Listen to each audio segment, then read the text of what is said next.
আসসালামু আলাইকুম ওয়া রাহমাতুল্লাহি ওয়া বারাকাতুহু।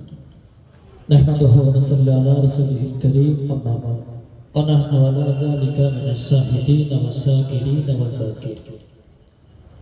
সমস্ত প্রশংসা সে মহান রব্বুল আলামিন আল্লাহ পাকের দরবারে। আল্লাহ পাক আমাদেরকে ভালোবেসে মহব্বত করে এই চাঁদের বাজারে আল্লাহ পাক হাজির করিয়েছেন।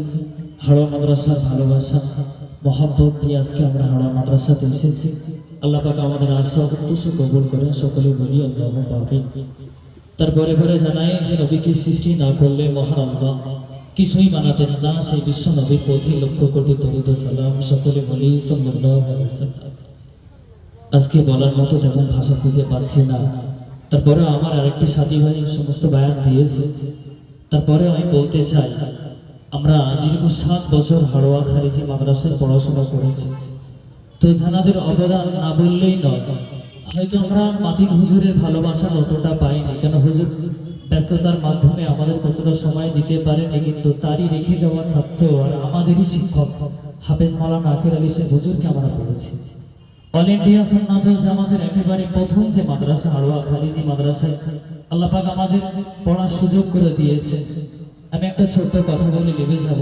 একটা পাখি তার বাচ্চাকে যখন ছোট থেকে মানুষ করে, হয়তো ঝড় আসতে পারে, শীতের সময় সব কিছুকে উপেক্ষা করে তার বাচ্চাকে তিলে তিলে বড় করতে থাকে।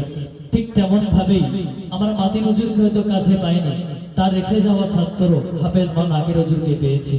আমরা দেখেছি রমজান মাসে হুজুর আমাদের জন্য হাসি খুশি মন নিয়ে কালেকশনে বার হয়ে গিয়েছে। এমনকি সময় বিভিন্ন চলকারী হুজুরের সাথে আমরাও গিয়েছি। ঠান্ডার সময় ঠান্ডাকে গায়ে রেখে দিয়ে আমাদের জন্য হুজুর অক্লান্ত পরিশ্রম মেহনত করেছেন। তবে আজকে আমি আমার সমস্ত সাথী ভাইকে সাক্ষী রেখে বলছি, আমরা দেখি অনেকে সমালোচনার মুখে হয়ে যান যে আখির হুজুরের শানে অনেকে অনেক বিভিন্ন ধারণা থাকতে পারে।